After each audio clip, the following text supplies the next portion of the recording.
বন্ধুরা, কেমন আছো? আশা করি অনেক ভালো আছো। তো আজকের ভিডিওতে তোমাদেরকে স্বাগত। আজকে আমরা রিমিনি প্রো ফ্রিতে দিয়ে দেব। তোমাদেরকে আমি একটা ডেমো দেখাই, তোমরা যাতে বিশ্বাস করো যে এটা রিয়েল না ফেক। বুঝতে পারছি যে এখানে লোডিং নিতেছে, ইনক্রিজ কোয়ালিটি। দেখুন গাইস, এখানে আপনাদেরকে দেখাই, আগে ছবিটা ছিল কিরকম, এখন হয়ে গেছে কিরকম। ছবি একদম ক্লিয়ার। এখান থেকে ব্যাকগ্রাউন্ড ব্লার করতে পারবেন, অনেকগুলো ইয়ে আছে।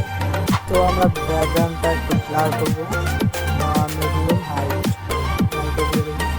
তো আমার ডেমো দেখানো শেষ। এবার আমরা ফুল টপিকে চলে যাব। টপিকে যাওয়ার আগে একটা ছোট্ট রিকোয়েস্ট, ভিডিওতে লাইক করা না থাকলে লাইক করবেন। চ্যানেলে যদি নতুন হয়ে থাকেন তাহলে অবশ্যই সাবস্ক্রাইব করবেন। রিমিনি প্রো নেওয়ার জন্য যে কাজটি করতে হবে, এই ভিডিওর ডেসক্রিপশন বক্সে লিঙ্ক দেওয়া থাকবে, ওখান থেকে ডাউনলোড করে নিন।